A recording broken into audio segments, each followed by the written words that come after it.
Hello and welcome to the Station Hotel Talking Parra live show. It's another Tuesday night. Let's start off thanking our sponsors as usual: Beach Jerky, Eurowork, Bay Vista, Spot On Hose and Fittings, JD Buyers Agents, Xvisory, Parra Leagues, Archibald Racing, Time for a Chat, Crown Property Finance, Riverside Brewing Co, Nonstop Landscapes, ZMS Trophies, and of course the Station Hotel. Apologies to any of them that were pronounced wrong last week. I threw Jez under the bus about 10 minutes before and he was practicing them up, and I probably gave him some of them wrong because obviously last week was a completely different episode. But they are our sponsors and they make this very possible. So thank you for them. Thanks for their support at a time when we've certainly needed them to have our back. So, look, welcome everyone. Obviously back to a normal podcast this week. I'll bring everyone in pretty quickly. So I'll bring everyone in straight away. Small crew tonight. We've gone smaller. It's actually back to the original four. So we obviously did this a couple of weeks ago. We had our reunion, whatever you want to call it, original thing, and now we end up there again. So, hey, I tried. Jez in the comments defending himself. Right? Shut up in the background. Just sit there, okay? Oh, sorry, I can't. It'll be a very proper podcast tonight. We'll introduce each other as sir and lad, and nice. How are you going? I hope you had a good cup of tea and all that kind of stuff. But look, before we get into it, obviously a couple of things to address. Like I said, we're just going to focus on the footy. We're going to go into the details of all the stuff that's happened in the last week because I'll tell you what, there's been a lot. But I want to say a quick thank you. Like I've already welcomed and thanked our sponsors and stuff like that, but thanks to them for having our back in regards to that email going out. I found that very shocking, very unneeded. I've done a bit of investigating and I made a report into that, and we'll see what comes out of it. But that's all I'll really say about that situation at the moment. If anyone who's watching was responsible for that email and wants to come forward, it would save us a lot of problems, and it means we wouldn't have to go down the avenue we're going down. What I do want to say as well is thanks everyone for the support. Obviously, it's been very frustrating. A lot of people have obviously checked on my mental health and stuff like that. I'll say, look, in regards to all the Parramatta stuff, yep, it's frustrating. I'm doing fine in that regard. I guess the biggest part of it is I know what I've done and I know what I haven't done. So I don't want to buy into all the shit that's been said because quite simply, it's not true. What I do want to say is the thing that probably got me down the most was the online stuff. Social media is a wonderful place. Everyone can have their say. Everyone can have their opinion. And that's what we encourage, as long as it's not racist or homophobic or sexist or, incredibly negative, threatening or anything like that, we're okay with it. We don't hide it. We don't delete comments and stuff like that. And we left so many of them. Facebook automatically hides some stuff, but we don't. There was obviously a lot of comments out there that were personal attacks. And it's really funny. Like I spent the game yesterday with Hayden and there was so much positivity, so many people walking up to us saying, we love what you've been doing. Keep doing what you're doing. We fully support you, all that kind of stuff. It's funny enough, I didn't get one person walk up and say something negative. I guess it's hard to be negative when the majority of them are fake profiles. But there was quite a few that were kind of sent that way, our way. And that's the negativity that got to me. People making comments about me as a person, personal comments. And I had someone who I have a lot of respect for and certainly knows a lot about, I'm not going to say any names, but knows a lot about, I guess, copying online hate and copying some hate from media and stuff like that. And he reached out to me and said, Adam, you've always been respectful to me. Every single person that's met you around football has liked you as a person. Obviously, blokes that haven't played football against me probably haven't, but every single person around Parramatta has liked you as a person. And that's a testimony. Don't let people that don't know you get to you. So that's the kind of approach I've gone with now. I'm just not letting anyone that doesn't know me get to me. So you can have your say, you can say what you want. I don't really give a fuck, to be honest. So that's the approach I'm going with. And people want to sit around and talk about egos and stuff like that. There's no egos here. If there was egos here, we wouldn't be doing the things we're doing. We're still doing giveaways and giving away raffle prizes and stuff like that. We wouldn't be doing that kind of stuff. We'd be sitting back. We're a business. We're entitled to make money, like I said last week. I'd be just taking that money and running away with it and doing what I want because that would be my entitlement. But that's not how we work. There's no egos. There's confidence. You're allowed to be confident with the product you've built. And that's where we sit at the current time. So that's all we'll say. We'll move on from that. Before we get to the boys, there's obviously a lot of people sharing straight away and getting straight into it. We're going to do the raffle thing again tonight. We actually haven't got a lot of prizes to give away at the moment. So we're going to do the raffle thing. I'll post the raffle link straight away here. So pretty much if you go buy $10 worth of tickets, I'll feel very generous tonight. Very generous. Matt McCullough won $100 and I've organised his tickets as well last time. So I'm going to give away $200 worth of tickets. So $200 worth of raffle tickets, I think that's about 36 or 40 tickets or something like that. So if you go buy $10 worth, error occurred. I don't know if everyone can go find that link. I don't know how it works, but we'll try and sort that out. But obviously, you've seen it advertised plenty of times in our stories.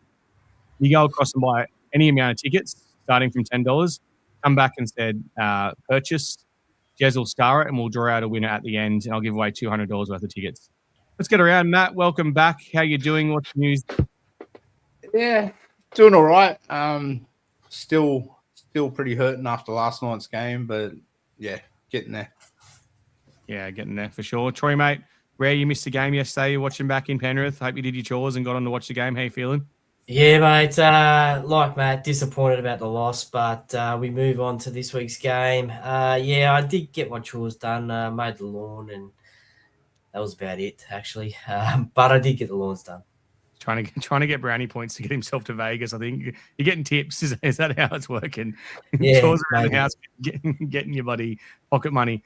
Hayden, obviously the highlight of your day yesterday was your trip to Frengos. Shout out to Frengos if anyone from Frengos is watching. Been trying to use a sponsor for quite a while. That'll be great. But how are you feeling today?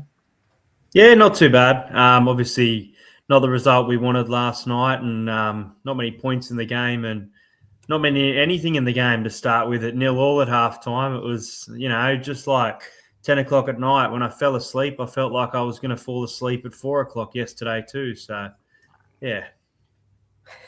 Yeah, that's fair. So I'm just going to address Rob's question quickly. Yeah, it's just a special thing we're doing for tonight. So anyway, just buy $10 worth. It's small. You can buy whatever amount you want. But if you do it while we're live on air, we'll draw out a winner of $200 at the end. So essentially a $10 buy into the raffle with a chance to win $200. So go ahead and do that. It'd be fantastic. Yeah, look, not much in the first half, as you said. Let's get to the score. Then we'll talk about that controversy in the first half, because you'd be pretty filthy if you had Joash Papali'i at 26-1 to score the first try, and you were jumping around celebrating, pretty stoked by that. It was a rubbish first half, and then that got taken off you because you're waiting for that sports bet moment where the money hit your account, and it didn't happen. So I'll take Troy if I win. There you go, Troy. You and Maddie can spoon over in Vegas. So sounds perfect for you. He snores a lot, and he doesn't buy his own drinks, just FYI, and he doesn't shout. I think he shouted me twice. The only time he shouts is when he's angry and he's yelling at you. So, look, the score was 14 points to 12. Todd Smith, once again, at his brilliant best in regards to the Parramatta Eels. He seems to love to hate us. Overall thoughts on the game, Troy? A bit of a bludger?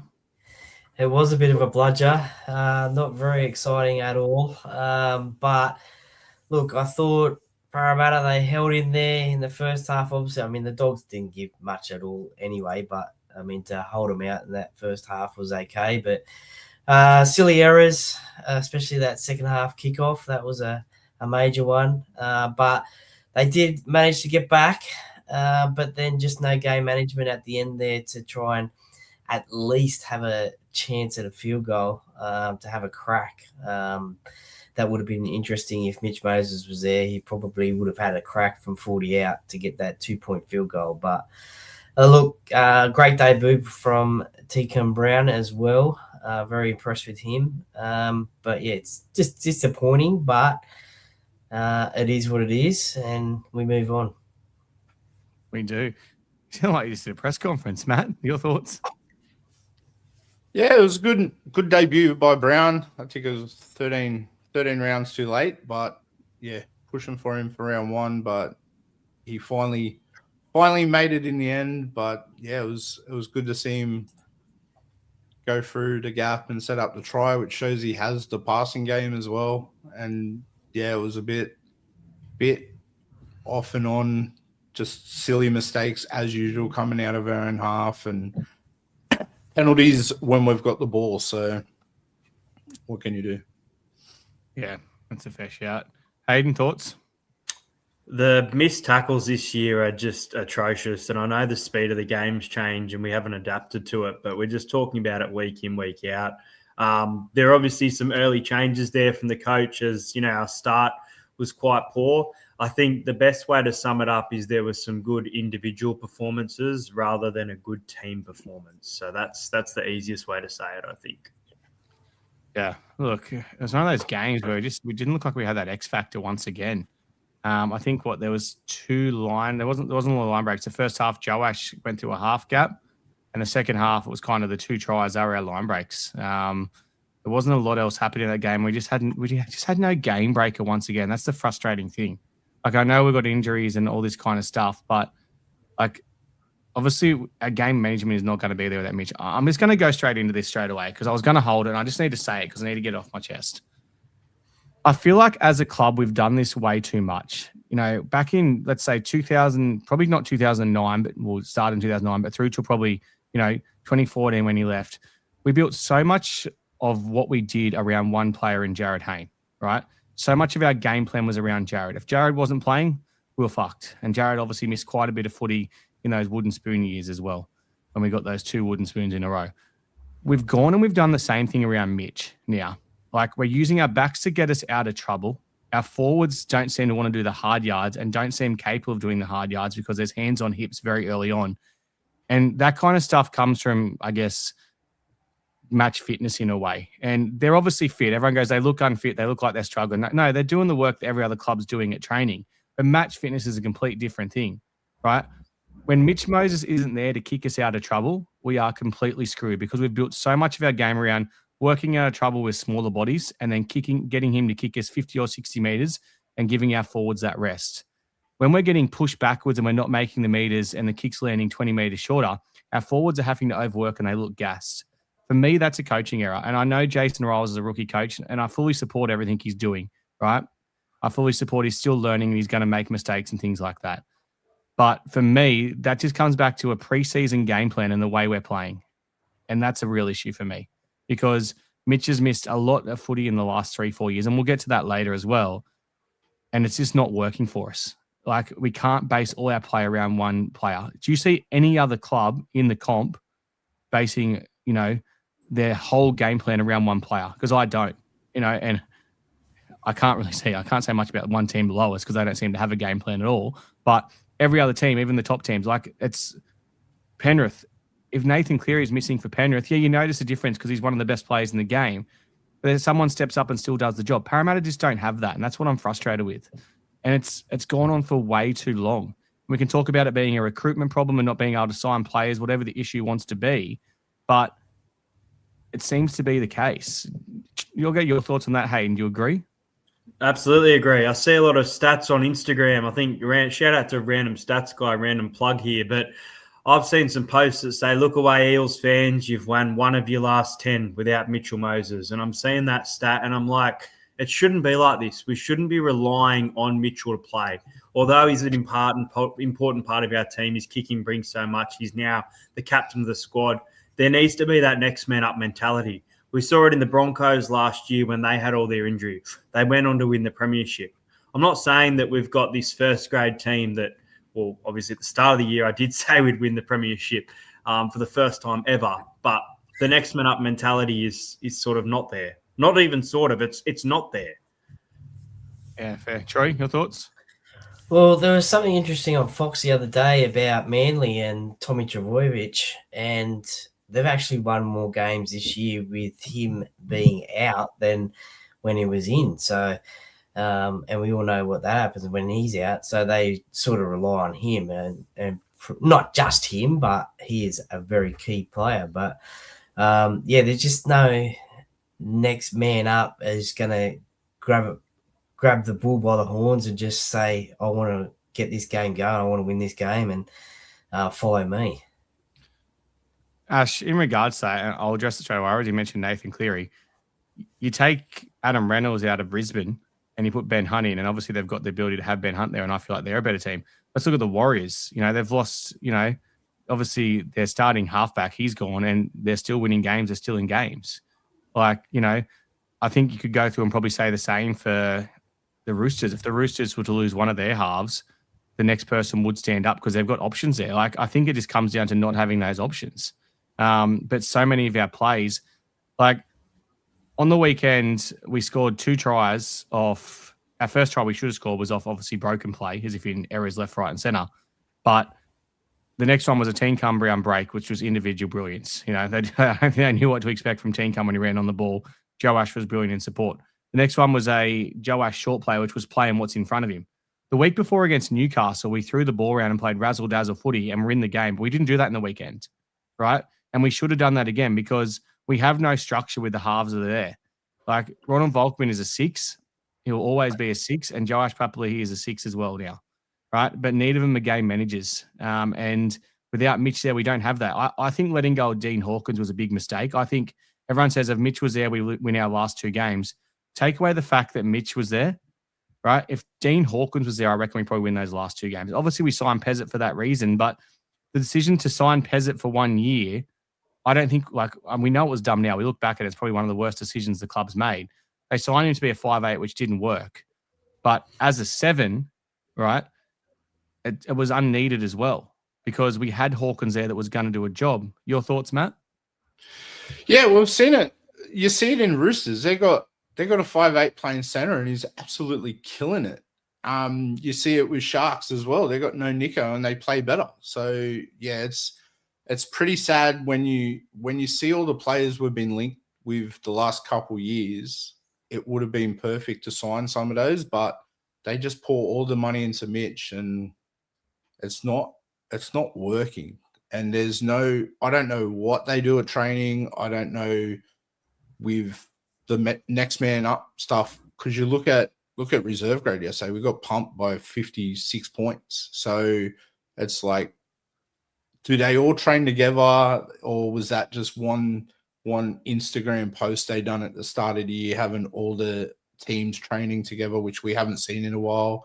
It's like when BA was coached, they were doing these tough opposed sessions. Are they still doing that?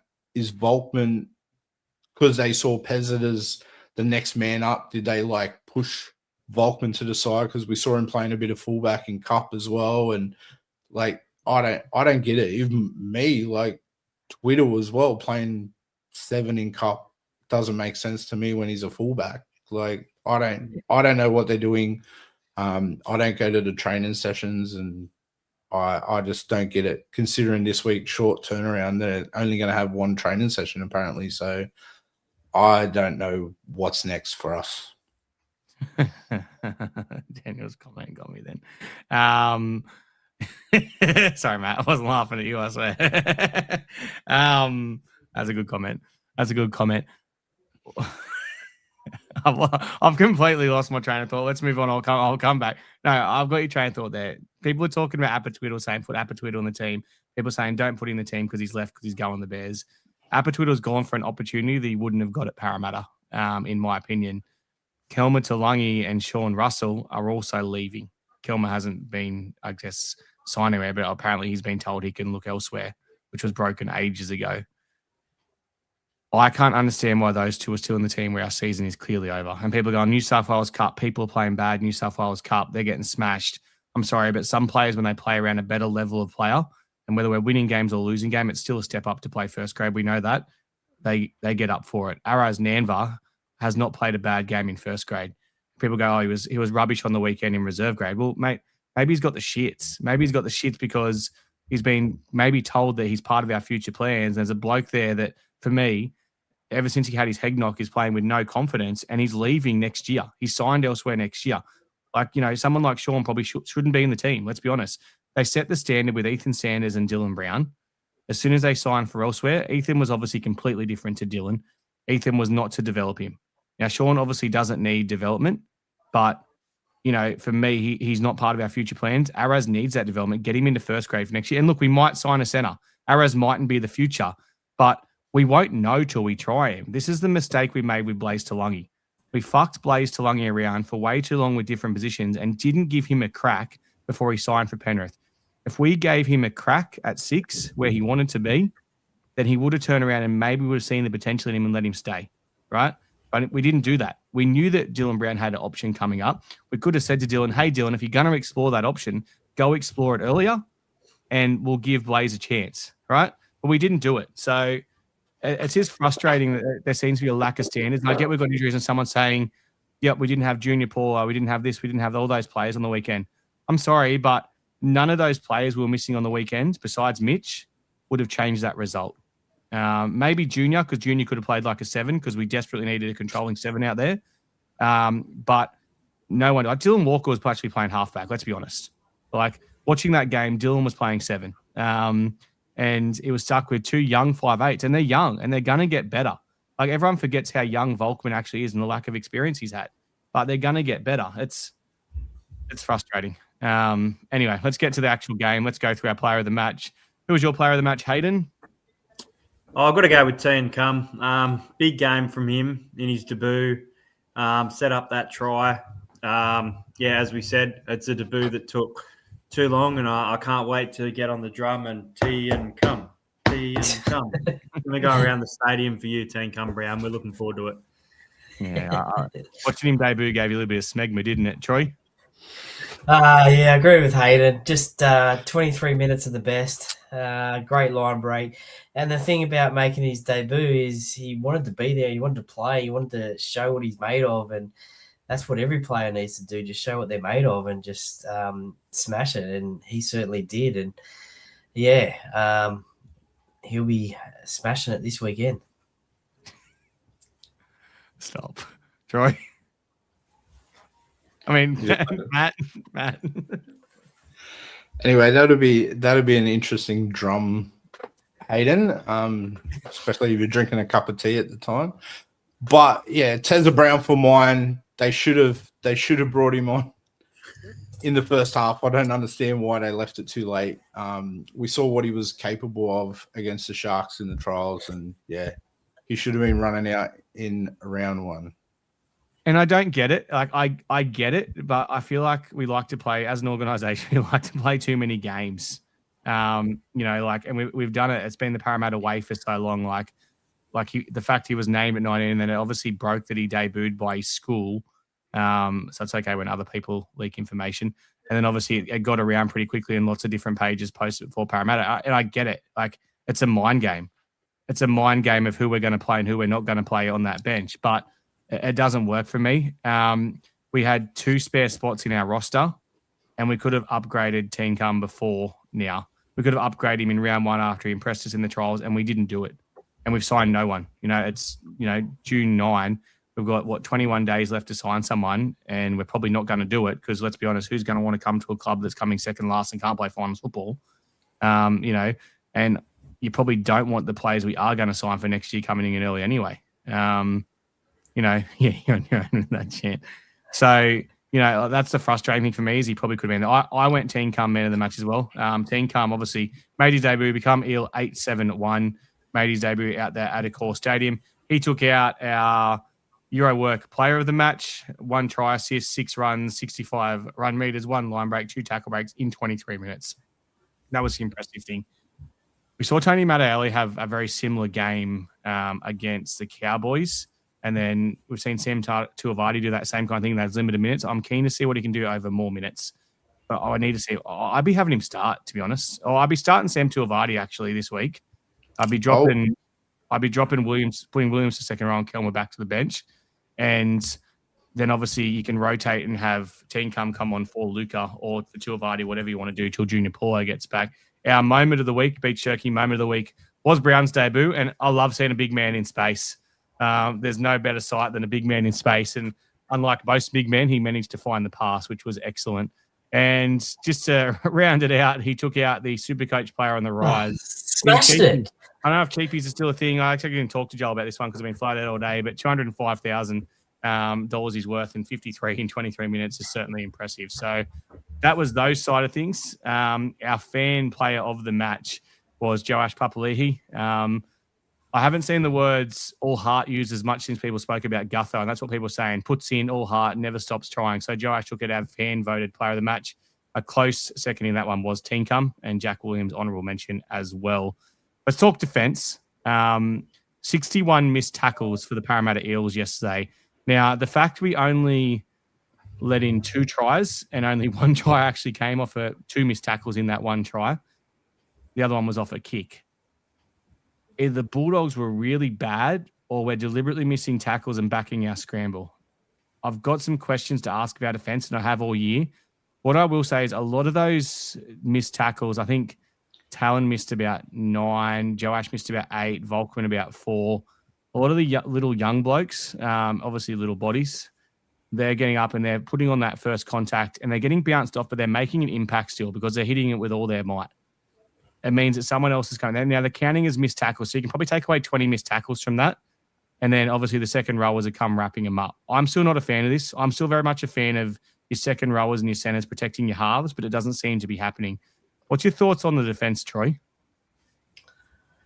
Look, it's an interesting one, isn't it? As you said, I mean, if they're targeting, well, they're obviously targeting the smaller players, aren't they? I mean, Satili yesterday was running all the time, all day at Joash. So, and that's only normal. That's what you're going to do. But, yeah, it just needs to obviously be better. I mean, it's been a problem for a long time, defense, and I don't know how it's going to get fixed. We've tried defensive coaches, and I can't remember the good time when we did have good defense. To be honest, it seems like a long time ago. Obviously, it does. The famous up and in under the Brad Arthur era, where we're just jamming in our centers and wingers are jamming, absolutely whacking people. We're not doing that now. We're backing our slide, which I'm okay with, but we seem to be missing a lot of tackles through the middle. We don't seem to be missing a lot of tackles on our edges like we used to. No, that's changed. Everyone remembers those Parra days where we did, but we're relying on a fullback. And I thought Isaiah Ongi, besides a couple of errors under the high ball, I thought he was quite good in attack, tried his ass off in attack, and didn't give up in that regard. I've still got questions over his defense. I honestly think we really need some kind of expert fullback that has a proud history of playing for Parramatta and done at all levels to get in and work with our young fullbacks, because it's quite clear, and this is no disrespect to anyone at the Parramatta Eels coaching staff. Jason Riles was a front rower. Sam Moll was a front rower. Nathan Brown was a hooker. Now, we haven't got someone there. Like, all the backs, I think coaches we have that are involved with that team, I think have come from a rugby union background, most likely. If they're, I can't even name the other assistant coaches, to be honest. But Nathan Kalis is obviously Mantles. He's gone, isn't he? I don't know who's gone. I don't pay attention. But where's Gazni gone? That was only like a one or two off couple of things coming and working with some of our setters. Like, it was never a big thing. We need someone to work with our backs. Let's be honest. We need an assistant coach or a mentor, whatever you want to call it. Like, look, when Andrew Johns come in and worked with Mitch Moses, and it doesn't have to be an official coaching role, just someone to get in and show them through some stuff. Like, I've never. Yeah, we have, and we need to do it again, because Johns. That's what we're struggling with at the moment. We're really struggling with those fullbacks, like not being able to get their positioning right and popping up in the right players. We're getting players run through the line like Kelmar and Kit Kat, getting their hands free, and unfortunately, we're not there to back them up. And it's a hard position. It's the hardest position to play in the game, but unfortunately, there's nothing there for it. So let's go to our defender of the week. Hayden, your thoughts on the defense before we get to it? Well, I spoke about at the start, the missed tackles are just climbing week by week, and just seems to be no game where we're talking about these missed tackles week in, week out. So disappointing. And look, I think we're missing Riley Smith. I think Riley Smith is, shown some great form last year, and a little bit unlucky not to come back in the team. I know he'd probably be on the missed tackle list as well, but I just think it would sharpen up that middle to start those games. So I'd be including Riley Smith soon. Yeah, I can't believe he's not back in. I felt really sorry for him watching that reserve grade game. You could see he was quite frustrated. Shit, Troy got younger. So it's Jack Williams took out our defender of the week, 49 tackles in 76 minutes. Once again, he missed some tackles, but he was everywhere. 76 minutes in the front row. Very impressive. I know he obviously floated the second row, I think, for a little bit of that, but he was everywhere. And that's just the kind of performances we're seeing week in, week out from Jack. If we were sitting higher on the table, people would be making comparisons to him to Nathan Highmarsh. He's just that kind of player. This keeps turning up and gives it his all. It's all his effort areas are good. What's your thoughts on Jack Williams' season this year, Matt? Obviously, last year he took out the Ken Thornett medal. I think he had a bit of a slow start to the year this year and kind of got floated between the front row, second row. I still think he's a second rower. What do you think? Yeah, 100%. I think I put in the chat of one of the group chats I'm in, I'd push him back out to his usual position, start Tuivasa and put Kelmer back to the bench. I think running those lines off Mitch and Volkman and that is where he made his impact last year. We saw him broke the line so many times, score tries, and we're lacking that this year. He's really stood up since getting the captaincy. He needs to learn how to captain's challenge a bit better because comments, yeah. that Crichton disruptor, and yeah, I thought he should have challenged that, and they were calling for it, but yeah, he just needs to do a Mitch and challenge everything. Yeah, especially with Todd Smith as the referee. I agree with you. It's like you're in my head. This week, I'd be dropping Kelman back to the bench, like I said earlier, putting Jack Williams to the second row, because I think he helps out our halves as well. Like, he helps out Volkman then. He's not going to help his game management, but it's going to take a lot of pressure off him in defence to, I guess, bring him into that game a little bit more. Let Santa talk. We don't want him to talk, mate. Like honestly, Troy, do you want to say anything? Hello. Yeah, there you go. So that's what he fucking contributes when he talks, and it ain't much.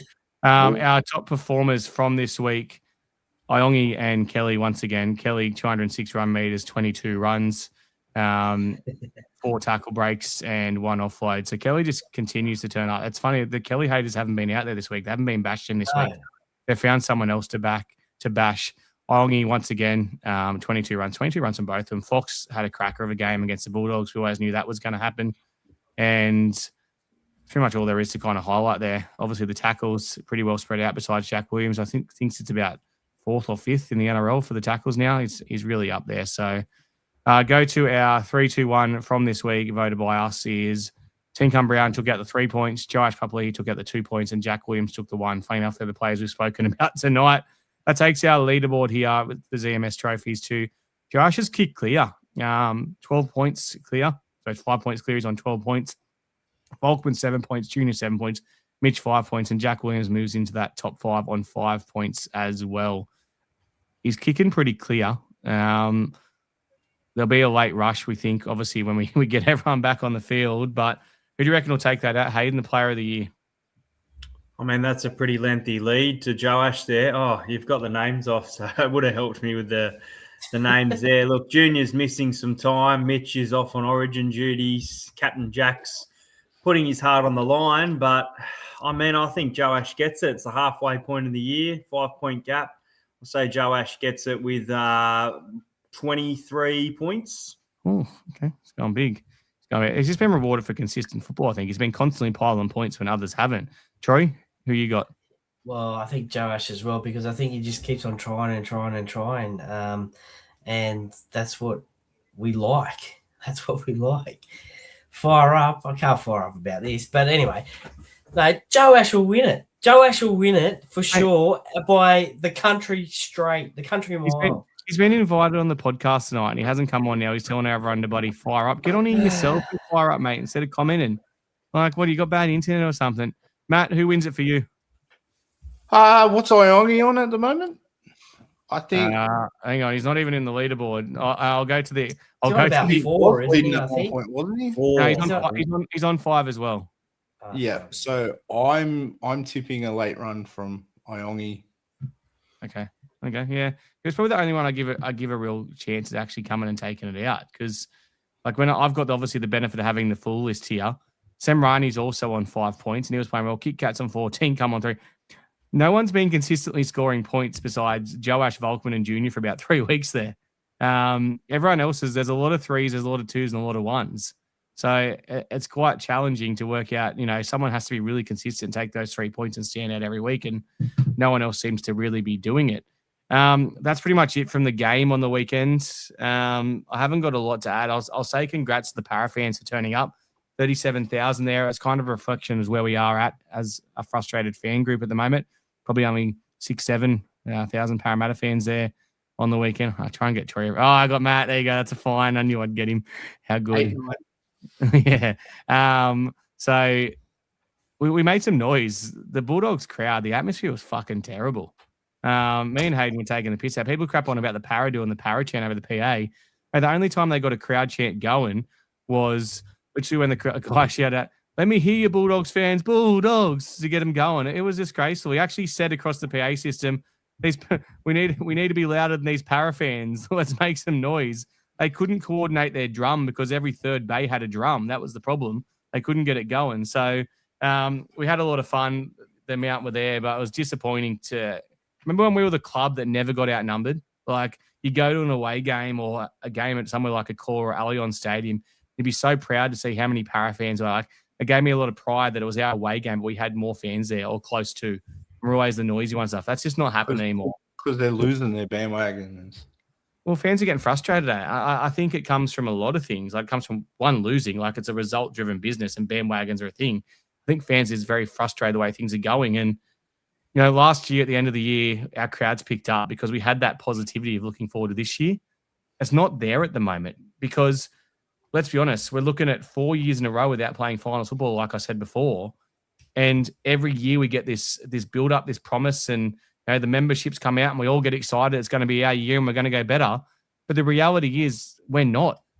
Like, we have made one signing for next year who at the moment has been Danhausen cursed because he signed for Parramatta and he can't stay on the field for St. George. You know, like, there's no excitement. The rumours were floating around. Moses Sully, I think, I was watching the Triple M podcast earlier. I listened to the Triple M podcast. They said that's not happening now. So I'm thinking they were definitely in talks and that could have been because of, probably the feedback on that one. I know they're looking at Jesse McLean, hoping he'd be as good as his brother. And apparently they're still looking at Spencer Lanu as well. None of those players, Spencer will help us, but none of those players. I don't think that's happening either now. They're looking at McLean instead. So, like, this is just obviously what's been reported in the newspapers in the last week or so. None of those players are thinking I take us to that next level. Unless some of these young kids come through and surprise us and really perform, nothing's going to help us at all. And that's frustrating. I'm fucking excited for Vegas. I'm excited to be going across the other side of the world to watch my team play. But optimistically, I'm not going in 2027 thinking we're going to go any better.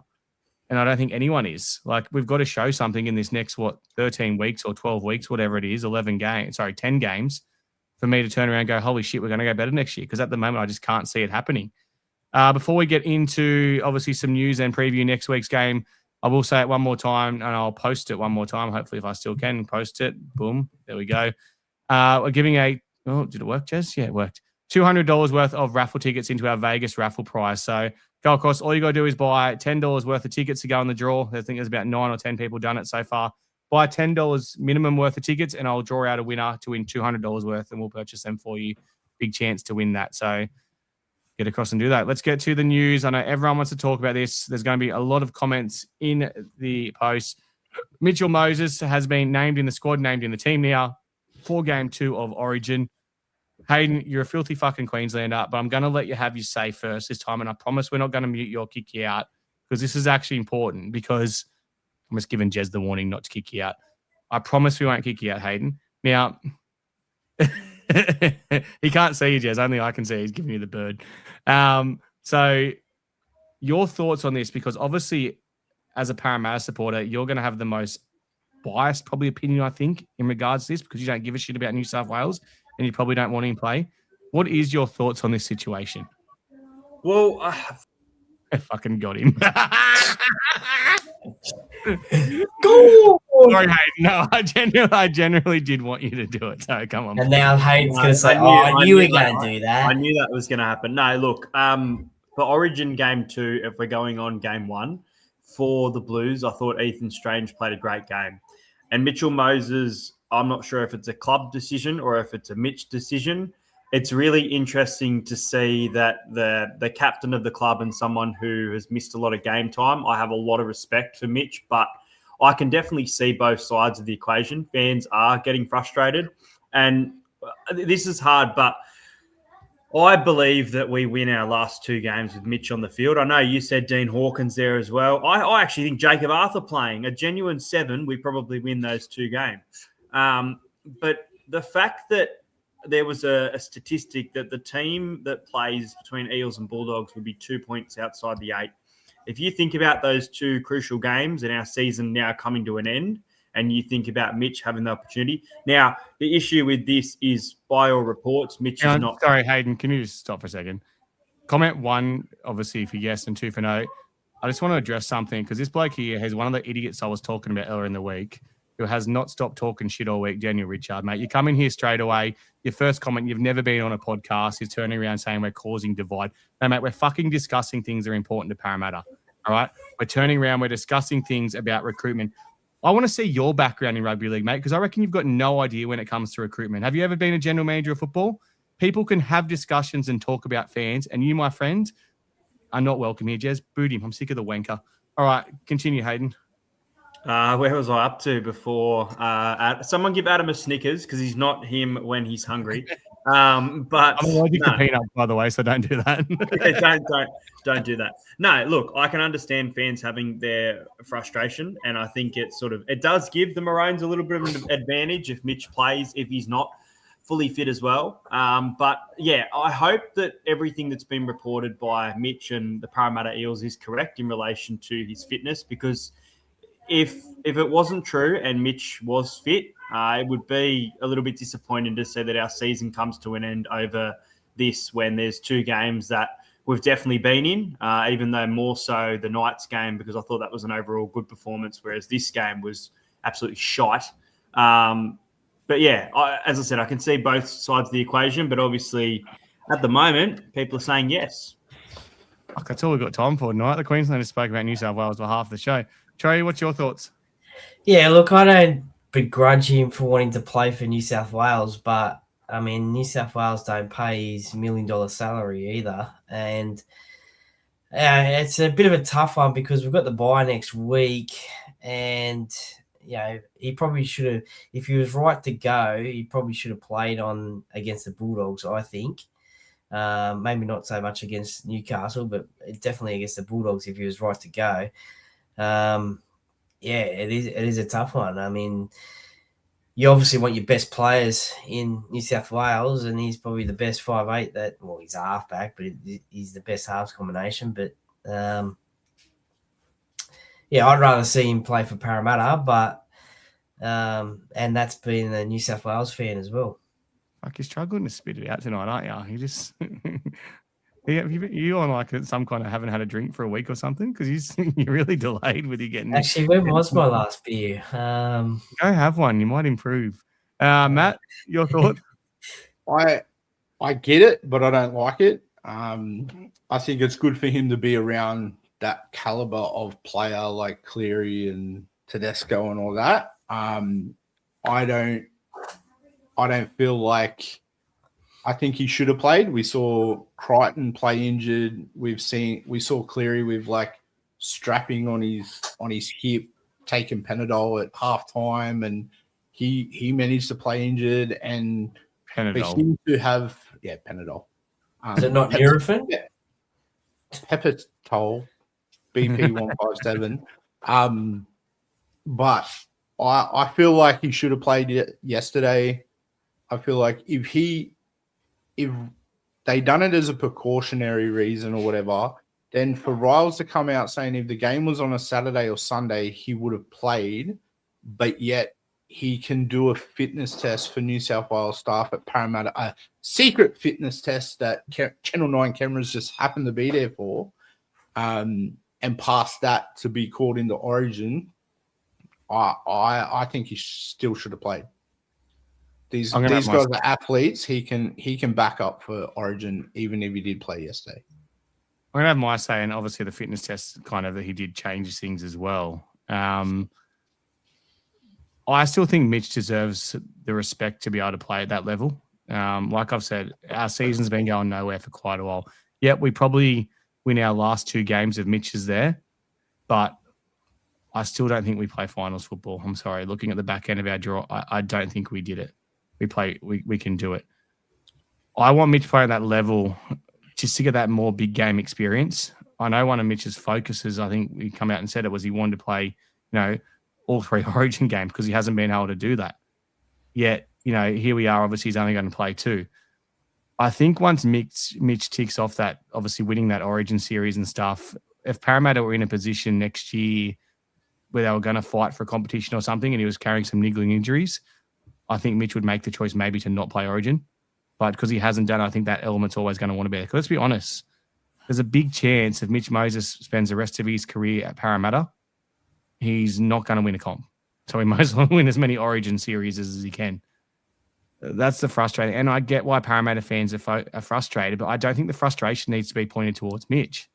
I think the frustration needs to be pointed to the fact that we don't have any other big stars in our team. We don't have any other X factor players. Like I said, we don't have anyone else that can win us a game. We have people trying their ass off, and we've got some young players like Isaiah. I even say Brian Kelly's been trying his ass off. Fox has really stood up, you know. Also Joash, like, you know, Jack Williams. There's players trying their absolute ass off every week, but they're not those big name rep players, and they may never be rep players. You know, you look through the top teams and you look how many rep players or potential rep players they have, and they're a lot more than us. Like, I'm really worried the position we're in at the moment. I'm going way off Mitchell Moses here. It's starting to remind me, like I said, of that 2010 to 2014 period. So I think we need to do what we can to keep Mitch happy. I'll ask you this question, Matt, because I don't want to answer it, and I know you will. Is there an element that the Parramatta Eels are scared to say no to Mitch here in case Mitch walks and we've built so much around him? 100%. I think with his last deal, I think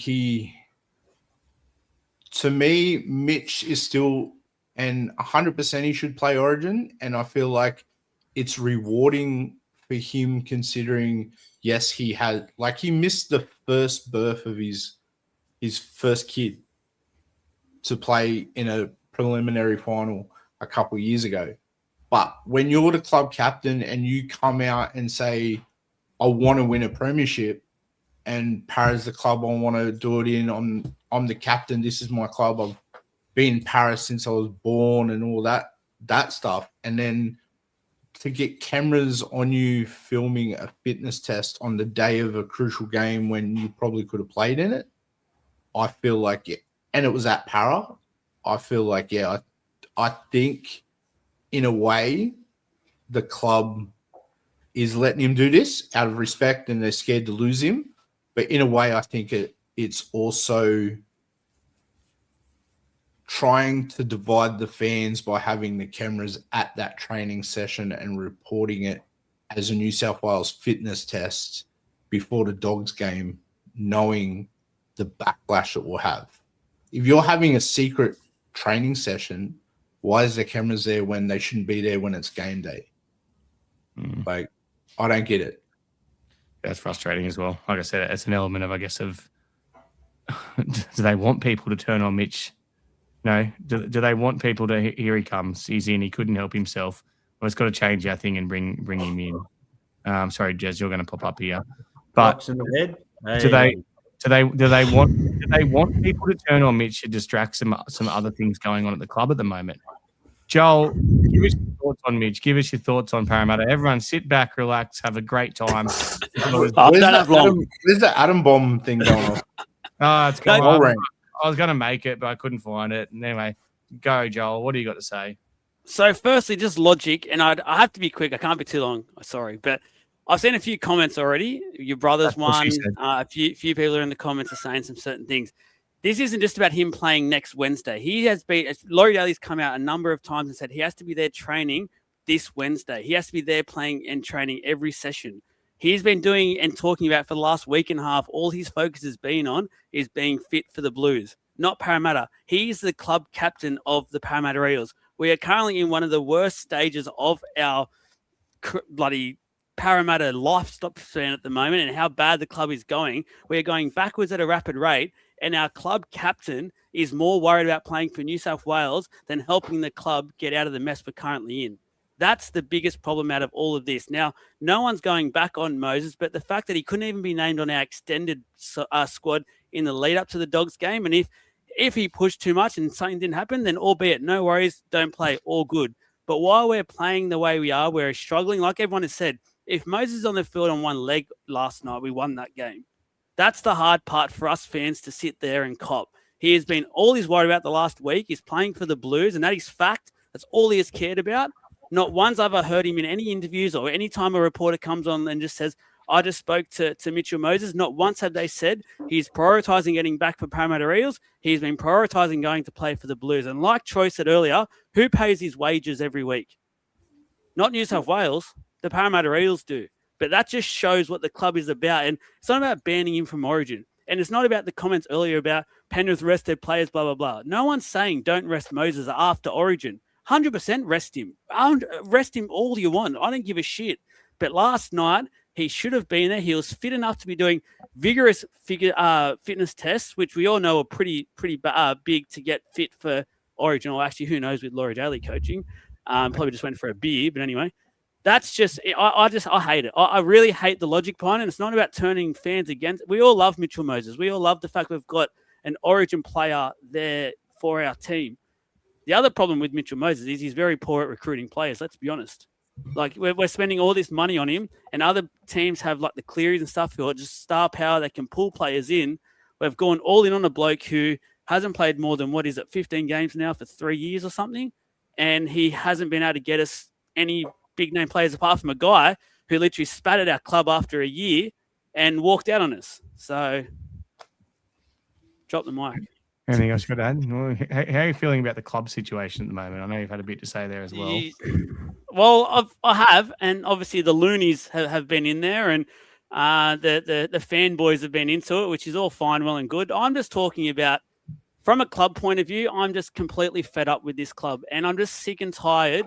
And I said it when we were on this, was it last week? I can't remember anymore, but I feel like getting Riles in and the whole blaming BA is just let club management go for a while now, and they've got basically a free pass, and they should have been gone when Riles first came in. Instead of just BA going, it should have been a number of people at the club have gone. So they've just shown nothing. Like you said earlier about the recruitment and stuff, we literally are getting rumoured to be signing Moses fucking Sully. Are you fucking taking the piss or what? I'm telling you now, I will have the all-time rant video if it comes out and news is confirmed that we signed Moses Sully. That is an outright joke. You've had players like Matty Timoko. You've had all these outside back. Goodness me, I'd even argue Jesse Arthurs is better than Moses Sully. He's out there at the moment available. We've got all these players who are being actively told to look elsewhere. And what do the club do? Sit around and wait for a Moses Sully who is, an interesting stat. Lindsay Smith has scored more tries than Moses Sully has since 2023. An attacking potent centre apparently has been outscored by a middle who's hardly played majority of their games because he's off the bench and plays 30-minute stints. Honestly. You're not going to like this job here. There's obviously popping up in the comments. We just got a members first email come through.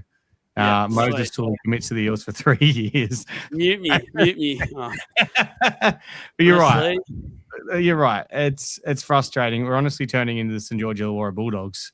And then even the juniors, just sorry, and you banned that bloke before, but he brought up the stupidest point. He goes, Nanville was shit on the weekend, blah, blah, blah. Did you watch New South Wales Cup? Tell me a player that wasn't shit on the weekend. When Nanville played and actually played first grade for us for 2 games, he was fantastic. And what's his reward? He gets dropped. And people wonder why we continue to lose all these players. We lose Blaze Talunga. We lose Ethan Sanders. We lose, the list can go on. They do not get opportunities, yet we get told by the club we're looking into our juniors. We want to invest. We want to keep all the juniors. Play them.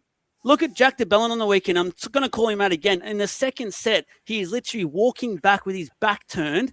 And we've got all these young, exciting players like Tinkham Brown and Tuivasa and all these guys who are our future. Let them have the extra stints because they're out there trying their fucking ass off. My rant video the other day wasn't on the youngsters. They are trying their ass off. Let them have more time. Stop playing these guys who are literally doing nothing on a weekly basis, and us fans sit there. I can cop a loss. But the Dogs were so shit last night that their New South Wales Cup team would have beaten them, and we're sitting there with these guys who have got 100 first grade games next to their belt. They've got 200 first grade games next to their belt, and they're doing nothing for us, and we have to sit there through it all the time. We've got these good, exciting juniors. Just play them. We're not playing finals football this year. Play them, and we'll all be happy with it. We'll cop a loss, but we know it's for the future. I couldn't care if we don't win another game for the rest of the year if we're preparing for next year with those young players. I've said that before. If we're preparing for 27 and we make those hard calls and I guess fuck off the players that don't want to be here, because let's be honest, if they've left and signed a contract elsewhere, they don't want to be here. The concerning thing you just touched on there, Joel, is some of the players that I feel are only in the team because we made those signings and the only players we signed. And I'm not going to disrespect their performances. I'm going to say like the names, the players we've signed. Jack DeBellin, obviously, has come in for a year, maybe a second year. Now, Harrison Edwards, who I thought actually has been quite good, but I don't think he should be starting over Riley Smith. Talon Didn't we sign him as a second roller, but? lock. I don't know. We signed him to router. It's like, yeah, we signed him to fill a gap because we're the retirement fund. We always have been. Yeah, well, he's not old, but I think I'm talking about Edward. Yeah. Thanks for that cover. But like Edwards is young, but he was signed because we had injuries. It's like now we've signed him, we've got to play him. Do I think he deserves to be there over Tony Mattello? Do I think he deserves to be over there as Saxon Pryke? No, I don't. You know, Talon De Silva, I like Talon as a player. I never think he's going to be a starting 9. I always think he's going to be that bench impact 9 because he's the biggest signing, and that's a sign of things. A 21-year-old or 19-year-old kid, whatever it was when we signed him, how old he is now, is our biggest signing for the last 2 years. And now it's like we've got to play him in the starting 9, and Paul Riley-Smith, who's tried his ass off, is stuck in reserve grade because we've signed that player, and Riley's never a big-name player. That's the concerning thing for me. You know, like it'll be interesting when Will Penasini comes back, what they do with Jordan Semrani, because Will's obviously one of our big players. He's close with some of the other boys and stuff. I think Jordan Semrani's playing all over Will Penasini, and Will should have to work his way back in, but I don't think it will happen. You know, like, what does everyone give our recruitment this year? Like we lost Brown and Lomax, and we brought in, and no, I'm talking about the year that we've just come into. So we lost Brown and Lomax, and we signed Pezzett on a 1-year loan deal. We were the cucks to the Broncos, basically, who probably regret signing him as well and probably begging us to keep him, to the poor bloke. We've obviously got Jack DeBellin and Brian Kelly. Honestly, it's a Z. It's a Z. The recruitment is a Z. Z's not good, is it? It's like below an F. Oh, mate. Z's dead. Take it wherever you want, Z. Take it wherever you want. Z for zero. Z for zilch. Z's dead. Yeah, it's bad. Anyway, and they're still sitting in the back rooms singing we have a Kumbaya and how good's life. Do we have a recruiter, or was he just another mate that someone hired? Give a paycheck. I'm not commenting on that because I've got to be very careful what I say because I'm obviously under watchful eyes. But look, on that, obviously we've spoken about Moses Sully. There's a rumor floating around that we've signed Thomas Jenkins for 2027. I don't know how true it is. It's just a rumor floating around. We're not saying it's definitely true. So please don't go quote that and have someone from a different place come back and say to me, oh, you always spread false rumors. Like, you know, you don't get your information right. No, sorry, we don't get information hand-fed to us to be right. Thomas Can Jenkins. I just quickly say where I heard that rumor come from? Yeah. I heard the rumor came from someone very well in Penrith, and he apparently had already told all his teammates who leaked it. Yeah, right. So he's told his teammates in Penrith he's leaving. Yeah. Okay. Yeah. So do you like that one, Troy? Oh, well, I mean, have they signed him of what he's done this year? He hasn't done much else before that. So that Well, kind I know. That's what I'm saying. So they've signed him off what he's done this year. And, you know, I mean, I guess I could score all those tries on the wing for Penrith if I was playing outside those players. What do you reckon? No, probably We not. didn't do much at Newcastle. Did nothing at Newcastle. Adam's Panthers membership has just been cancelled. Joel, do you like the Jenkins signing, or do you think it's just another flash in the pan, if it is true? I don't mind it, but I'm scared about signing someone in a fantastic system at the moment. And once he goes away from that, he just becomes a shell of the player he currently is. It's an upgrade. It's definitely he's got a bit of speed. I think our backline is definitely, apart from obviously Josh Adokar, does need a bit of pace in there, so it will help. But we need more. We need more than him. So it's an upgrade. It's a betterment on what we've had this year and what we've signed for this season. But yeah, see what happens. Yep, Aiden. Yeah, I like it. I think you can run the hard yards. I think you'd probably play on the wing. You could play wing or centre, but you'd probably put Brian Kelly in the centres with Sean Russell leaving maybe, and then put Jenkins there on the wing. He enjoys the wing for mine, so it's a little bit concerning seeing Kelly get less ball considering how good he's been playing. But I don't mind this signing at all, even though I do agree with Joel that sometimes he can be a system player and hit and miss for some clubs. But I mean, his form this year has been brilliant. Fantastic under the high ball. Yeah, that's true. Mate, you've obviously already had to say the rumour floated out. Ben, do you like the signing or? I love the signing, but I'm concerned on what price the signing is and how he'll go in our style of play. Yeah, for me, I don't think he's the player we had to spend overs on. I've said we have to spend overs on a player. He's certainly not that. And either Spencer or Spencer does happen as well, which is obviously floating around.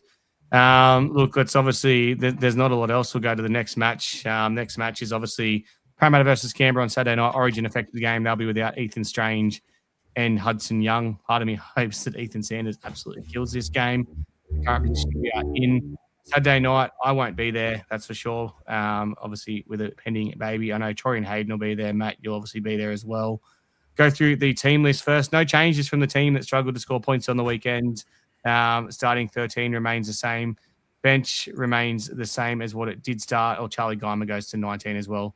Tony Mataele in 20, Riley Smith 21, Arrows Namber 22. So not a lot of changes. I've already kind of ran through. Joel, if you could make some changes to this team based off Cup, because we've already spoken about before you come on, what would they be? What would you change about this team? I wouldn't do it based off Cup because they were all pathetic. But what I would do is look into the future. Yeah. All three of those, 20, 21, and 22, I'd be putting into the team somewhere, into the top 19. I'd feel for Riley Smith. He's back fully fit now. He's not fully fit, but he's fit enough to be playing. So yeah, he's fit enough to be playing. Just not getting selected. He should be there. Appa, again, had that fantastic moments for us and then can't get a look in, which just, I don't know. I've already said my piece about Nanva. I'd be putting him in there. Sean Russell's not there in the future. Riles said literally last year, his words were about Dylan Brown. He dropped him to look for the future, and this is what we're planning for. Where is that planning gone now? Why is that all of a sudden out the window? Because that was our head coach's words. Didn't force him to say it. No one forced him to not pick Dylan Brown. He could have done good for us while he was still here. But why are some players who I'd argue aren't even anywhere near their best form? Like if Russell or Taulangi were in good form, I could handle it. I can understand it. But when these guys aren't even in good form, I don't really get why we're prioritising these guys over our juniors and guys that will be there next year and could really do with a few extra games under their belt.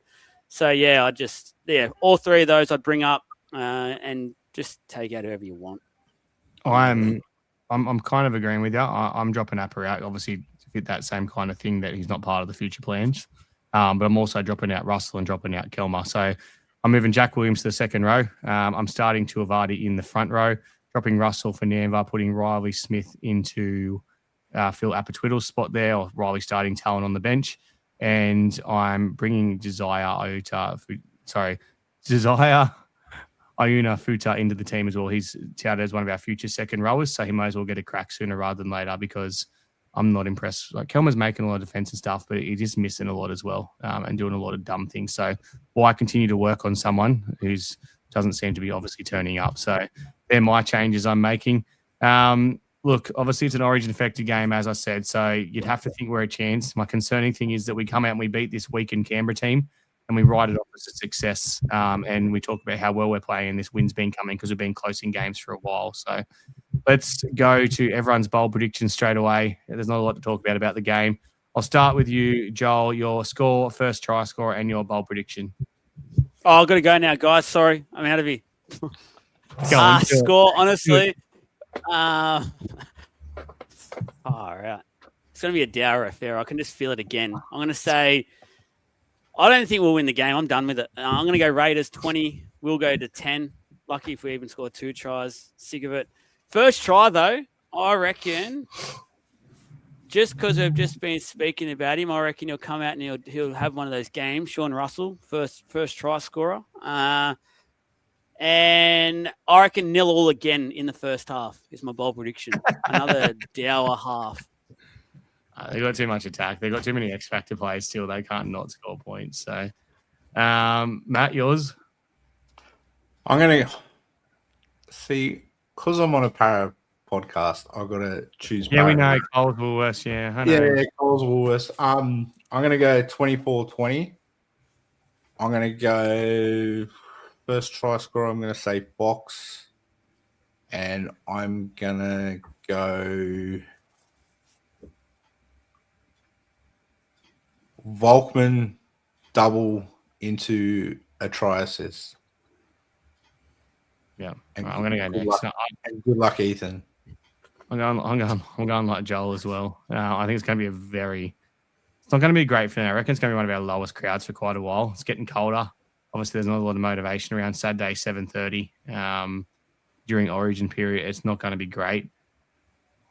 I'm going to tip us to win, but I reckon it's going to be ordinary. I'm going to go 22-20. My first try scorer. Is that Volkman hits a 40-meter field goal? No. Actually, no, that wasn't even my correct score because that doesn't match my bold prediction. 21-20, I'm going. Sorry, Jez. 21-20. My first try scorer, I'm going to go Fox to score the first try. I think he's due for a first try. Hasn't had one for a while. My bold prediction is a Dylan Walker field goal to win it. Yeah. I was sitting there looking on the weekend thinking, who the fuck can kick a field goal? And I think that's Dylan what I Walker, kept saying. Yeah, I think Dylan Walker can. He was taking our dropouts, so I reckon he can. He's obviously our All right. third field goal kicker. Just quick off topic. How anyone expected any of our players to kick a 40-meter field goal at the end? You have rocks in your head. None of them were going to get close to a 20-meter field goal, let alone a 40-meter field goal. I thought Team Cum might have. Actually, maybe. Yeah. They could have had a crack, though. Yeah. We might have had a Ray Stone moment. We might have had a crack and it might have bounced back. And Hit the post and then... That might have been what we need. The fact that he put up the bomb and nobody chased. Well, to be fair, we've got to be smarter there too, though. Like Sam Tuivasa got taken out, right? He literally got taken out and he said the line. See the line, Joel. See the line. He got taken out and there was a lot of diving in the game. He really had to dive Sam Tuivasa. He had to milk the absolute fucking crap out of that because they were doing it. So we might as well do it. The Soccer World Cup started early. Anyway, Santa, you got a lot of nicknames. Santa, Beardface, Cockhead. Anything else you would get called? Pisshead. Add that one to the list. It's probably a few more floating around out there, but Eels to win. Fanboy. Oh, no, you're not on that bandwagon anymore. 24-20, Parramatta to win. I will say Joe Ash to score the first try. And I'll say bold prediction, T-Cum Brown gets a try in his second game. Nice. Aaron wants a League of Inches jersey, rocks in your head on the back with number 1 on it. I like it. All right, Hayden, what do you got? I really want to tip us, but I just don't like our chances. I just think we've been playing so bad. Those 60 missed tackles last week, I can't do it. I want the points. So I'm going to go very close to Matt's score, very, very eerily close. I'm going to go 26-20 to the Raiders. Now, the first try scorer is going to be the Ant because Harrison Edwards is passing to the ground and the Ant will catch it and score. First try scorer is Sean Russell. And bold prediction, I'm going to say that with 5 minutes to go, the Raiders score a 60-meter breakaway try. Let's go crowd figure. Matt, crowd figure Saturday night. Add it on. 5,000. Joel?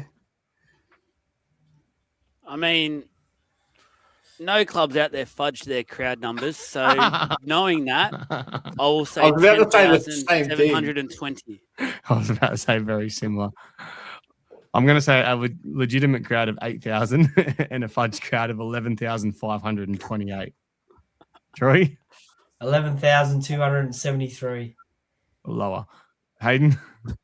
12,346.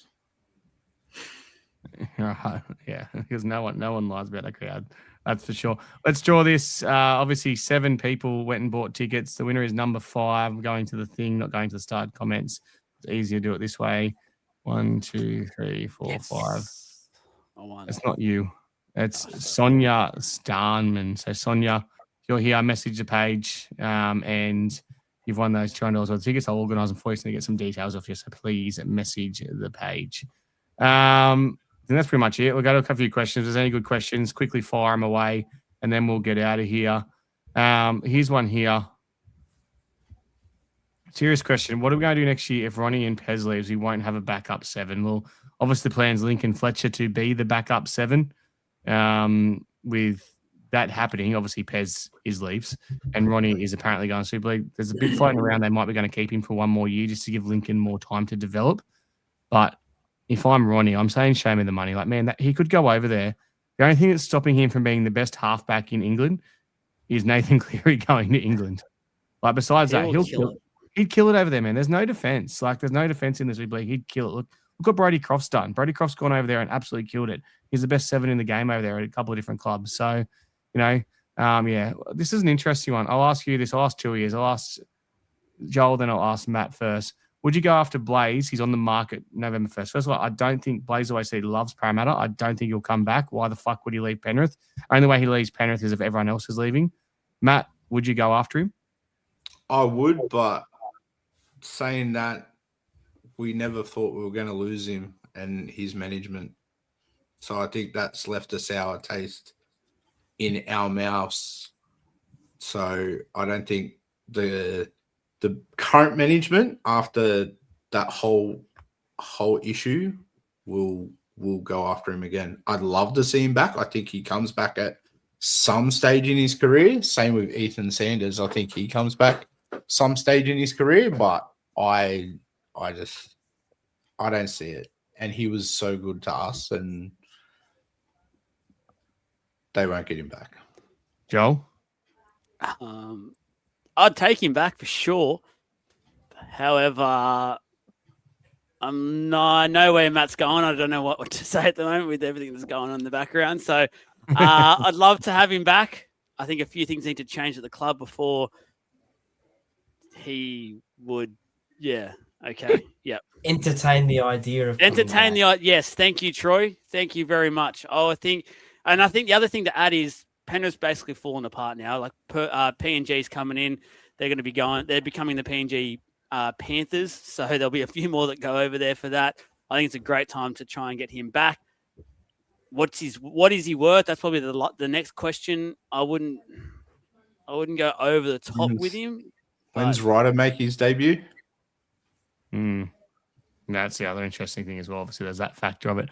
The frustrating thing for me is we never got to see a Mitch and Blaze combination as a 7 and 6 or a 6-7. So I'm going to get Troy again one day. I know I'm going to. Mate, I'm over it now. Got to be in Charles Lucas, isn't he? Stuck in his 6-7 stage. It's fucking frustrating. What are the chances of Lanu coming to Parramatta? Look, obviously he wants out of the Roosters. It's pretty obvious. I know he's committed to his contract, but I've heard a lot of people say that the Roosters will get the tap on the shoulder. I believe he toured facilities at Parramatta. There was a rumor floating around for quite a while. I don't know how true it is, but I'd take him. Once again, I don't think he's a player we need to pay overs for, but I think he could do a job for us. But the reality with Spencer Lanu is I still don't think he's a starting front rower, and I don't think he'll ever be a starting front rower. I think he's always going to be that bench impact player, and he went to the Roosters to be a starting front rower, and it hasn't worked out. So respectfully to us as a club and the players at our club, he's not going to come to Parramatta, which is a club well below the Roosters, and want to sit on a bench. He's going to want to hold that starting spot if he does come, and I don't think we can offer him that because it's not what the role he needs. Troy, what's Nathan Cleary worth? Would you pay money for Nathan Cleary, and what would you give him? I'm going to flip this as well. Sorry, answer the question, go. I'd say, $1.5 million. Okay, just FYI, Payne Hasty's got 1.6, so and we $1.85 million. Fuck, he's easy to negotiate with him. Imagine trying to buy a house, trying to sell your house to Troy. Just jump. Yeah, all right. Yeah, Troy's buyer's agent. Oh, fuck, I hope you use a buyer's agent if you ever have to buy a house, that's for sure. Nathan Cleary to Parra, would you entertain it? I would entertain it. And as for value, I think Troy's pretty much on the money. He's definitely worth at least 200, 300 worth from Haas. You could push him towards that 2 million, but it just fucks with your salary. So, yeah, I'd probably say 1.85's on the money. I'm going to flip this. I'm going to ask everyone just quick answer. Would you do it? I don't need details. Tom Dearden wants to move to Sydney, right? If you had the choice tomorrow to give Mitchell Moses a tap on the shoulder, 3 years older, playing 23 games in 10 years, 10 years, 23 games, whatever he's in 3 years, how many games he's played. If the option come to move Mitch on because he wanted to go elsewhere to try and win a premiership and we could sign Tom Dearden, would you do it, Joel? Absolutely. Yep. Matt? 100%. Said you on one word. 100%. Hayden? Yes, but you've also got to remember that Dearden would miss a lot of rep time. But yes. I don't think he will. All right. Sam Walker Mitch- seems to have that. Yeah, Sam Walker seems to have that wrapped down. And yeah, anyway, Troy. Can you have both? Well, you want Mitch and Dearden? Yeah. It creates a plan. Creates a plan. Would But a block Mitch go back to 6? or vice versa. No, I think Dean's a good 6. 6 or 7? He was a 6 for a while. It doesn't matter. Well done, Troy. Let's be honest. It doesn't matter if they play together and they can play together. It's going to be fine. It's an interesting little one to watch anyway because he's floating around and we need a big signing. And He'll go to Roosters But when Cherry Evans goes. yeah, Another one, why aren't we looking at? Well, like straight away, it's South to just pretty much permanent market in for him. Why as a club aren't we just? And I'd love him to surprise us in the next week or two. And Tom Dearden's signed to Parra, but doubt it will happen. Just come on. If it does happen, you won't be getting in the members' first email. That's for sure. You'll be keen on talking Parra. Final question. Do you think a senior type coaching director role is needed to sit above roles to help him through the next few years as a young? I think it's too late. Honestly, I think it's too late for that. He's 2 years in. He's just got to develop himself now. Unfortunately, for Jason Riles, if it doesn't work out next year, it's probably time up. He's on a 3-year contract. And let's be honest, there's probably other people that need to go first. The fact we've missed 4 years worth of finals, and the fact we're probably rock bottom in a club that looks like they're going downhill. But I don't think that's going to happen because egos are going to stand in the way. So we've already got rid of one coach. Be interesting if we get rid of another coach because they won't sack him. He won't get fired, but it just we won't renew him after 3 years. But do I think there's better options of coaches out there? No, probably not. There probably isn't because I can't really think of a coach at the moment I'd go, we want them. The only one you'd want is Craig Bellamy. Obviously, he's got his personal and health problems going on at the moment. So I think Can I put something out there quickly? Yep. I'm extremely nervous with all this Craig Bellamy stuff that we're going to cop the raw end of the stick. And this is just me putting it out there. I can see Riles back at the Storm as soon as Bellamy says, I'm off. That was my fear as soon as he signed. I always thought that would happen. I think they'll more look at Billy Slater now, to be honest. I think Billy Slater has been waiting out that job for way too long, and he'll go there. I thought Bellamy's son was going to take over. That's what. Bellamy has a son? Yeah, he sits next to him in the box. Every week. So, Stop leaking information, Matt. Yeah, I got no idea. I didn't even know that. So there's no one. For me, let's go back to it. Brian Smith. The director role, the director role, or whatever you want to call it. I just think that Riles really needs to, if he wants to be a successful NRL coach, and no disrespect for these guys, but he needs to have a look at his assistant coaches because clearly something isn't working there. Ivan's looking for a advisory role in 2028. So yeah, that's not going to happen either. What's Jed up to? Final question. It's left to team come tasting it. Where the fuck did you start that, Jez? That's not even a question. Yeah, there's no more questions. Anyway, that's it.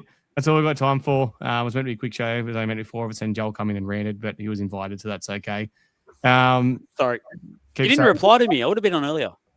Didn't I? Oh, sorry. I didn't even check. I've had the raffle open to check who buys tickets and do all the things, so apologise. Anyway, that's all we've got time for. We'll see you next Tuesday. Good luck to those travelling to the game. I get 4 weeks off now, and I'm very much looking forward to not travelling to Sydney. So have a good time, and see you next Tuesday. go Parra.